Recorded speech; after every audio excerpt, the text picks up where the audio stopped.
नमस्कार विद्यार्थी मित्रो. 11वी अकाउंटिंग आणि ऑफिस मॅनेजमेंटच्या विद्यार्थ्यांना परत मी तुम्हाला पेपर सेकंड जो आहे त्याची थोडीशी माहिती सांगितलेली आहे. सिंगल एंट्री सिस्टीम म्हणजे काय, डबल एंट्री बुककीपिंग सिस्टीम म्हणजे काय, meaning and importance of double entry bookkeeping हे त्याची पण माहिती मी सांगितलेली होती. ते बघा. Principle of double entry bookkeeping is transaction has two parties, two aspect, two effect. प्रत्येक व्यवहार जो आहे त्या व्यवहाराच्या किती नोंदी करायच्या? 2 नोंदी करायच्या. त्याच्यामध्ये 2 पार्ट्या असतात, 2 इफेक्ट असतात आणि 2 इफेक्ट 2 पार्ट्या. One party is receiver benefit and another party is giver benefit. लक्षात घ्या. One account is debit account आणि another account is credit account. ह्या ज्या गोष्टी ज्या आहेत ते आपल्याला आपण बघतोय. लक्षात घ्या.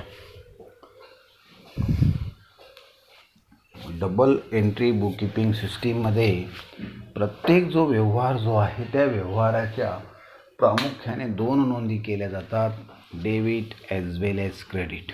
त्याची माहिती मी तुम्हाला सांगितलेली आहे. ऑब्जेक्ट ऑफ बुककीपिंग हे पण व्यवस्थित लिहा. इम्पॉर्टन्स ऑफ बुककीपिंग ते पण मी तुम्हाला सांगितलेले आहे. युटिलिटी ऑफ बुककीपिंग ते पण सांगितले. Advantages, disadvantages. नंतर डेफिनेशन ऑफ अकाउंट्स म्हणजे काय, त्याला डेबिट अँड डेबिट साईड आणि क्रेडिट साईड याची गोष्टी आपण तुम्हाला मी सांगितलेल्या आहे. आणि आता चालू होतं classification of account, personal account आणि इम्पर्सनल अकाउंट. त्याची माहिती मी सांगितलेली आहे. परत रिव्हिजन करून सांगतो कारण हे तुम्हाला समजायला पाहिजे. Debit personal account, debit the receiver, credit the giver, debit what comes in, credit what goes out. आणि nominal account, debit the expense and losses, credit the gain and income. लक्षात घ्या. असे जे अकाउंट आहेत त्याचं क्लासिफाय आपल्याला करायचं आहे. लक्षात घ्या. आता मी ट्रिब्युनल चार्टपर्यंत आलेलो होतो. आता क्लासिफिकेशन ऑफ अकाउंटमध्ये पर्सनल अकाउंटमध्ये कोणत्या येतात? पर्सन येतात. बघा, बँक ऑफ बरोडा, व्यक्तीचे नाव, पर्सनल अकाउंट. नंतर वेगवेगळे जे अकाउंट आहेत ते वेगवेगळे अकाउंट कोणकोणत्या अकाउंटमध्ये, वेगवेगळे आयटम जे आहेत ते कोणकोणते आयटम कुठे जातात त्याची माहिती या तक्त्यावर दिलेली आहे. Classification of accounts in personal, real आणि नॉमिनल. लक्षात घ्या. हा एक प्रॉब्लेम आहे. तो प्रॉब्लेम बघा. Goods real account, cash real account, BYK college personal account, plant and machinery real account, vehicle real account. असे जे account, loose tools, copyright, stock of stationery account, bills receivable account, furniture account, stock account, investment account जे आहे ते सर्व तुम्हाला कोणकोणत्या अकाउंटमध्ये बसतात ते सर्व सांगितलेलं आहे. त्याची माहिती मी तुम्हाला सांगितलेली आहे. आता मी सांगितलेलं आहे ॲनालिसिस ऑफ द प्रत्येक ट्रान्झॅक्शनचं ॲनालिसिस करूया. बघा, पहिला आता बघा प्रॉब्लेम नंबर पहिला. Started a business with cash rupees 50,000. 50,000 रुपये स्टार्टेड बिझनेस सुरू केला. लक्षात घ्या. व्यवसायामध्ये पैसे आले. What comes in? Cash comes in. मग कॅश अकाउंट डेबिट. लक्षात घ्या. रिअल अकाउंटमध्ये काय देणारा कोण आहे? कॅपिटल आहे. पैसे धंद्यामध्ये जे पैसे गुंतवलेत त्याला इन्व्हेस्टमेंट असे म्हटले जाते. लक्षात घ्या. म्हणून तो कॅपिटल अकाउंटमध्ये गेला. रिअल अकाउंट डेबिटमध्ये लक्षात घ्या. 2 इफेक्ट करायचा, कॅश अकाउंट आणि कॅपिटल अकाउंट. हे 2 इफेक्ट झाले. 2 अकाउंट कोणते? Real account, what comes in, cash account देणारा कॅपिटल पर्सनल अकाउंट. लक्षात घ्या. रूल काय आहेत? Debit what comes in, credit what goes out. बघा, पहिला ट्रान्झॅक्शन आहे त्या ट्रान्झॅक्शनवर लक्ष द्या. सेकंड ट्रान्झॅक्शन बघा. Started business with goods rupees 20,000. 20,000 रुपये धंद्यामध्ये माल आलेला आहे. मी काय म्हणतो, investment.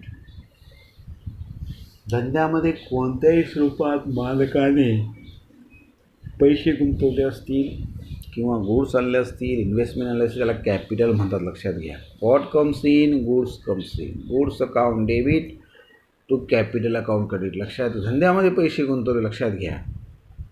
Started a business with cash, with goods, with furniture, with building, with motor car. अशा प्रकारे जे आहेत सर्व त्याचं भांडवल आहे, त्या भांडवलाला क्रेडिट जमा करा. लक्षात घ्या. Real account, goods comes in, आणि देणारा कोण आहे, कॅपिटल अकाउंट. लक्षात घ्या. Credit the giver. लक्षात घ्या. पुढचा transaction, purchased machinery on cash ₹25,000. पुढचा परचेस्ड मशिनरी ₹25,000. 25,000 रुपयाची मशिनरी आणली. What comes in, machinery comes in. What goes out, cash goes out. लक्षात घ्या. आहे ते सगळे व्यवहार त्याच्यामध्ये आहेत. Purchased machinery ₹25,000. 25,000 रुपयाची मशिनरी खरेदी केली. लक्षात घ्या. What comes in, real account. 2 account. What goes out, cash goes out. Real अकाउंटमध्ये बघा, debit as well as credit. What comes in, machinery comes in. What goes out, cash goes out. म्हणजे हे जे transaction जे आहेत ते transaction जे आहेत ते त्या रूल्समध्ये पर्सनल अकाउंट, रिअल अकाउंट आणि नॉमिनल अकाउंटच्या रूल्समध्ये बसले पाहिजे. बघा. तुमचा व्यवहार आहे डिपॉझिटेड इंटू बँक. जी अमाऊंट असेल डिपॉझिटेड इंटू दी बँक. डिपॉझिटेड, पैसे बँकेत भरले. डिपॉझिट करणे म्हणजे बँकेत पैसे भरणे. पैसे कोणाला मिळणार आहे, बँकेला मिळणार आहे. आपल्याकडनं काय गेले, पैसे गेले. What goes out, cash goes out. पैसे mean debit the receiver. Bank is a personal account. लक्षात घ्या. आर्टिफिशियल अकाउंट आहे. Bank is a personal account, म्हणून बँक इज द रिसिव्हर. पहिला effect debit, bank, personal account. लक्षात घ्या.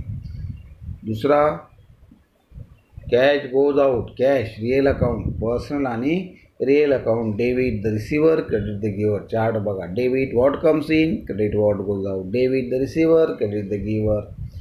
Debit the expenses losses, credit the gain and income. सर्व जे आहे ते पर्सनल, रिअल आणि नॉमिनल अकाउंटमध्ये असे व्यवहार आहेत ते बसवायचे आहेत. लक्षात घ्या. Withdraw, machinery comes, cash goes out. Deposit भरलं, बँकेत पैसे भरले, bank account debit to cash account credit. कारण bank is a personal account. Debit the receiver. Paid cash to Roma. Paid म्हणजे कॅश देणे. रोमाला पैसे दिले. पैसे कोणाला मिळणार आहे, Roma. Roma is a receiver. Personal account, debit. लक्षात घ्या. याच नियमामध्ये सर्व बसणार. पर्सनल, रिअल आणि नॉमिनलमध्ये कॅश पेड टू रोमा. रोमाला पैसे दिले. What goes out, cash goes out. म्हणजे पर्सनल आणि real account. Roma is receiver आणि cash goes out. Personal account, debit the receiver आणि credit what goes out, real account, cash goes out. लक्षात घ्या. हे जे व्यवहार आहेत, ह्या व्यवहारांच्या त्या आता याचं रेकॉर्डिंग जे आहे जर्नलमध्ये करतात ते पुढे आपण बघूया. लक्षात घ्या. Paid salary for month July. जुलैची सॅलरी दिली.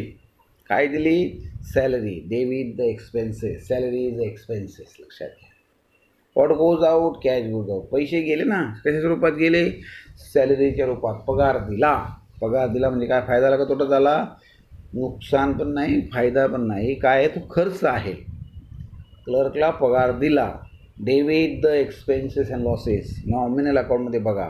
Debit the expenses. काय दिलं, सॅलरी दिली. Debit the expenses. What goes out, cash goes out. त्याच्याप्रमाणे पेड रेंट. उदाहरणार्थ रेंट दिलं.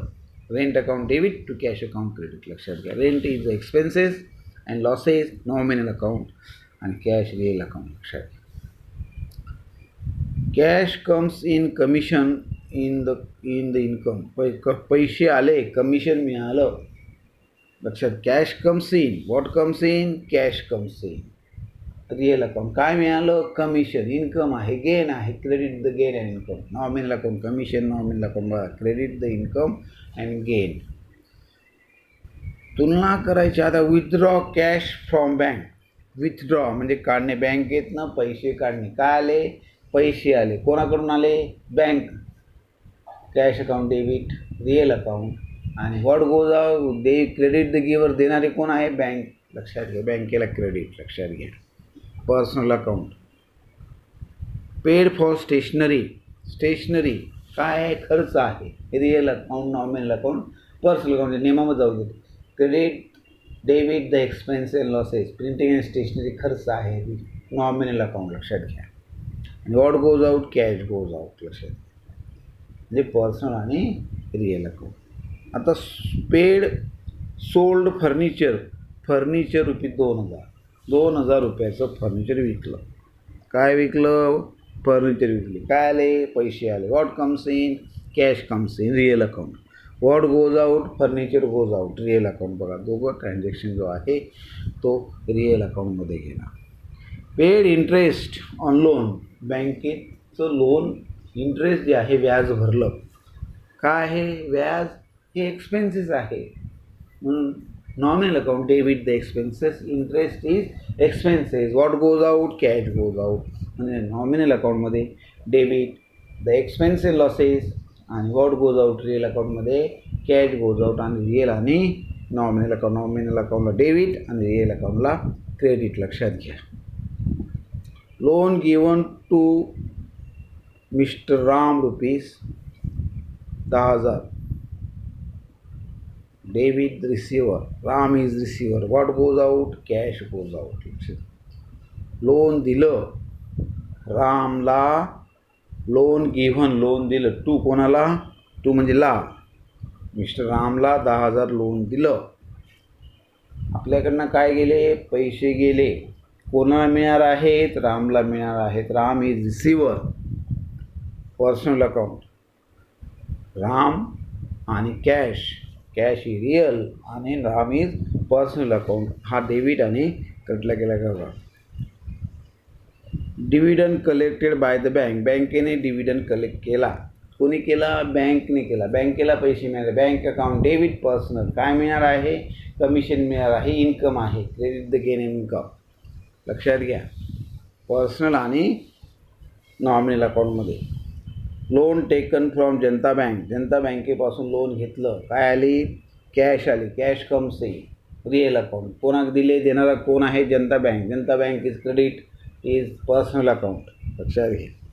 Paid insurance. हप्ता भरला. इन्शुरन्स म्हणजे हा विम्याचा हप्ता भरला. काय आहे? खर्च आहे.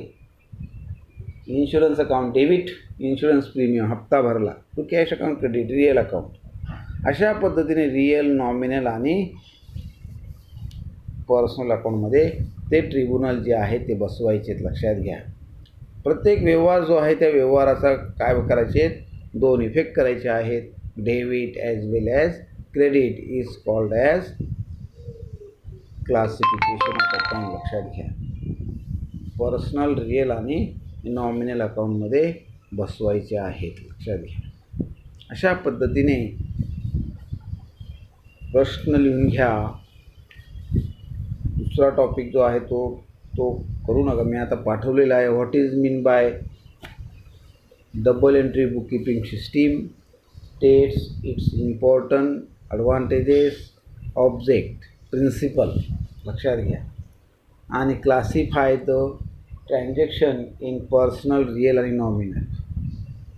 हा ट्रिब्युनल चार्ट. आणि क्लासिफाय द आयटेम्स मी सांगितलं आहे. बँक, पर्सनल, वेजेस, नॉमिनल, लक्ष, commission, nominal, cash, real, furniture, real, building, real, bank, personal, केलपुंदा high school, personal, Ponda college, personal account. लक्षात घ्या. असे जे अकाउंट जे आहे त्याचं क्लासिफाय केलेलं आहे, ते क्लासिफिकेशन पण सांगितलेलं आहे. अकाउंट म्हणजे what is mean bye account, आणि चार्ट पण तो तयार करून घ्या. अशा पद्धतीने ट्रिब्युनल चार्ट जो आहे त्या ट्रिब्युनल चार्टमध्ये आपण ते बसवायचे आहेत. What is mean by trial balance, what is mean by trial balance नाही, what is mean by accounts, आणि क्लासिफाय द अकाउंट्स. बघा आता या ठिकाणी क्लासिफाय द फॉलोइंग अकाउंट्स म्हटले. बघा, कॅपिटल अकाउंट हे पर्सनल आहे, bank account, cash account, real account, interest account, nominal account, purchases account. कोणता अकाउंट आहे? Purchases account. सांगा बरं. पर्चेसेस अकाउंट अशा पद्धतीने जे अकाउंट जे आहेत ते अकाउंटमध्ये पर्सनल अकाउंट, रिअल अकाउंट आणि नॉमिनल अकाउंटमध्ये बसवायचे आहेत, लक्षात घ्या. नंतर bank account personal, furniture account real, outstanding expenses कोणतं अकाउंट आहे ते बसवायचं. Classify the following account chart तुम्हाला दिलेला आहे, सोल्युशन पण दिलेलं आहे. नंतर ते सर्व अकाउंट जे आहेत ते ज्याच्यामध्ये बसतील ते त्या चार्टमध्ये पर्सनल, रिअल आणि नॉमिनल अकाउंटमध्ये ते बसवायचे आहेत. ते बघा, त्याचं उत्तर पण तुम्हाला दिलेलं आहे. जे समजत नाही तर ते क्लासिफिकेशन समजत नाही तर मला ते तुम्ही विचारून घ्या. नंतर बघा, analyse the following transactions. Started business cash 20,000, purchased goods कोणत्या अकाउंटमध्ये बसतो ते तुम्ही चार्टमध्ये बघा, तो उतरून घ्या, समजून घ्या. 2-3 प्रॉब्लेम आहेत ते तुम्ही सोडवायचा प्रयत्न करा. काही प्रॉब्लेम तुम्हाला प्रॅक्टिससाठी दिलेले आहेत ते सर्व सोडवा. अशा पद्धतीने क्लासिफिकेशन ऑफ अकाउंट जो आहे तो समजून दिलेला आहे. असे 3 टॉपिक जे आहेत ते आपले झालेले आहेत. पहिला टॉपिक तो बघा. दुसरा स्टँडर्ड जो आहे तो टॉपिक थोडा पेंडिंग ठेवलेला आहे, तो नंतर करा. नंतर बुककीपिंग हा तिसरा टॉपिक जो आहे तो करा. आता जर्नल म्हणजे काय आणि त्याची माहिती सांगतो, लक्षात घ्या. Each and every transaction are recorded in 2 affect in 2 sides, debit as well as credit. प्रत्येक व्यवहार जो आहे त्या व्यवहाराच्या 2 नोंदी केल्या जातात आणि त्या 2 नोंदी म्हणजे कोणत्या? डेबिट आणि क्रेडिट. आणि याची नोंद करण्यासाठी जे पुस्तक वापरलं जातं त्याला जर्नल असं म्हणतात, लक्षात घ्या. काय व्यवहार जे आहे ते व्यवहाराच्या नोंदी करण्याची एक विशिष्ट पद्धत आहे. सुरुवातीला सर्वप्रथम व्हाउचर तयार होतं, व्हाउचरवरून लेजर तयार होतो, ही एंट्रीज तयार होतात आणि नंतर पुढे वेगवेगळ्या प्रकारचे अकाउंट तयार होतात, लक्षात घ्या. प्रत्येक व्यवहार जो आहे ह्या बिझनेस ट्रान्झॅक्शनच्या प्रत्येक व्यवहाराच्या दररोज नोंदी केल्या जातात आणि त्या ज्या पुस्तकात केल्या जातात त्याला जर्नल असं म्हणतात, लक्षात घ्या. जर्नल हे ओरिजिनल पुस्तक आहे. जर्नल जर चुकलं तर तेवढ्याच प्रमाणात पुढे चुका होतात. कारण जर्नल चुकलं, व्हाउचर समजा 2,000 रुपयाचं आलं आणि एंट्री करताना 200 रुपयाची दिली म्हणजे 1,800 रुपयाची घोळ होतो. म्हणून जेवढं तुम्ही जर्नल करेक्टली ना तेवढा पुढे चुका कमी होतात. सुरुवातीला जर व्हाउचरवरून चुका झाल्या तर तेवढ्याच प्रमाणात सर्व चुका ह्या पुढे नकळत होत जातात. त्याची दक्षता घ्यायची. म्हणून जर्नल जे आहे ते जर्नल हे व्यवस्थित लिहिलं गेलं पाहिजे. हा महत्त्वाचा त्याच्यामध्ये उद्देश आहे, लक्षात घ्या.